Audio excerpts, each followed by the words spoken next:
Where is the wealthiest place in the world? It's not China, it's not Dubai, it's the graveyard. Because in the graveyard, you will find inventions never invented, businesses never erected, songs never sung, books never written, ideas never nurtured, people never realized. But you wanna know something else? You're not in the graveyard, yet. We get one life, and every passing moment, we will never get back again. The problem is, you think you have time. Stop wasting your life.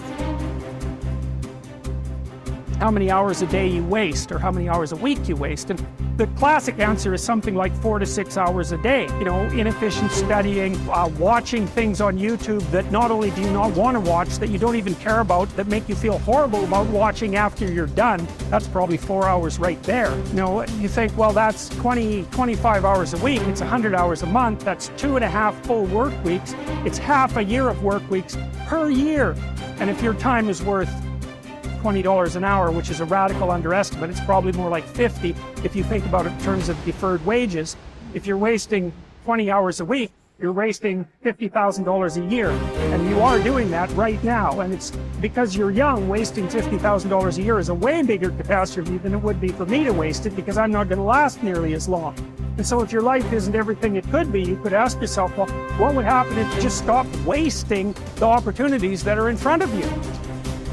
You got to be very intentional and deliberate. The stuff that you're dreaming about, the stuff that you want to happen, it's not going to happen by osmosis. Like, you got to get up and you got to go after it. And what the devil wants you to do, what the enemy wants you to do, is get distracted and focus on stuff you shouldn't be focusing on. He wants you to stay in bed. What he would love to do is for you to waste these next 2 or 3 weeks. People spend time waiting for when the time is going to be right. They're waiting for the pieces to fall into place. They're waiting for the planets to align. They're waiting for everything to be all set. It's not going to happen. You want to know when the time is right? The time is right now. All you have to do to kill procrastination is just start. More active and commendable still is the person who is waiting for the daylight and intercepts the first rays of the sun. Shame on him who lies in bed dozing when the sun is high in the sky, whose waking hours commence in the middle of the day. You have to dedicate every breath, every ounce of energy, and every thought and effort that you possibly have in your heart to becoming what it is you want to be. Because nothing great comes from a position of comfort. Everything worthwhile, everything that is great comes from being in a position of uncomfortable. Nothing worthwhile is easy to get. Everything's going to make you uncomfortable. Get fucking used to it. And if you can get used to being uncomfortable, your fucking limits are non-existent. Everything strives to become all it can possibly be. And that striving to become is what discipline is all about. Disciplining ourselves to fulfill our natural potential to become all that we can be. And finally, discipline attracts opportunity. Opportunity is always looking for ambition and skill in action. Discipline taps the unlimited power of commitment. The human will in action, driven by inspiration, enticed by desire, tempered by reason, guided by intelligence, can bring you to that high and lofty place called the good life. Discipline, those unique steps of intelligent thought and activity that put a lid on temper and a faucet on courtesy, that develop positive and control negative, that encourage success and deter failure, that design lifestyle and control frustration, that enhance health and curb sickness, that promote happiness and manage sadness. Discipline, the start and the continuing process that brings all good things. And remember, anyone can start the process. It's not if I could, I would. It's if I would, I could. If I will, I can. So start the new process. You can begin a new habit no matter how small it is. Small isn't important. Whether or not you start and whether or not you continue are all that is important. And don't be deluded by an affirmation. Only affirm what you are truly prepared to do. Many of us delude ourselves with our words into believing that we're making changes and making progress, when in fact our daily activity is taking us in the exact opposite direction of our affirmations. Why would you walk in the opposite direction of your dreams? The man dreams of wealth and walks daily towards certain financial disaster. The man wishes for happiness and thinks the thoughts and commits the acts that take him to certain despair. So to have a prosperous life, start a prosperity plan. To become wealthy, start a wealth plan. Remember, you don't have to be wealthy to have a wealth plan. A person with no means can have a rich plan. If you are ill, start a health plan. If you don't have energy, start an energy plan. If you don't feel good, start a feel-good plan. If you're not smart, start a smart plan. If you can't, start a can plan. If you haven't, start a have plan. Anyone can. Even a bad person can start hearing good messages and reading good books. Recognize that the start of the better life, the happy life, the wealthy life, is today. This is exciting. Both the process and the result can begin today. Start the new journey today. If you think of a new idea, today is the day to begin the discipline of putting that idea into action. Set this day up as a long, busy, exciting start for your new life. Get your first book for your new library today. Begin your new practice of setting goals today. Start clearing out a drawer of your new orderly desk today. Start eating an apple a day on your new health plan today. Put some money in your new investment for fortune account today. Start reading with intensity for your new wealth of mind plan today. Write a postponed letter today. Make a delayed telephone call today. Pick up your camera and take a picture of something to start your new treasury of photographs today.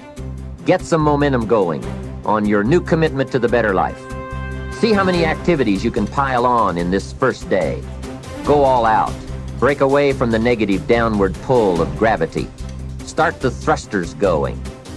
Prove to yourself that waiting is over, hoping is past, and that faith and action have now taken charge. It's a new day, a new beginning for your new life. With discipline, you can't believe the list of positive moves you can make in the first day of your new beginning. What have you got to lose? Only the despair and fear and guilt of the past. Only the dissatisfaction and unhappiness and lack of fulfillment of the past. Only the frustration and low self-esteem of the past. Don't let yourself forget how many doctors have died, furrowing their brows over how many deathbeds, how many astrologers after pompous forecasts about others' ends, how many philosophers after endless disquisitions on death and immortality, how many warriors after inflicting thousands of casualties themselves, how many tyrants after abusing the power of life and death atrociously, as if they were themselves immortal. How many whole cities have met their end? Haile, Pompeii, Herculaneum, and countless others.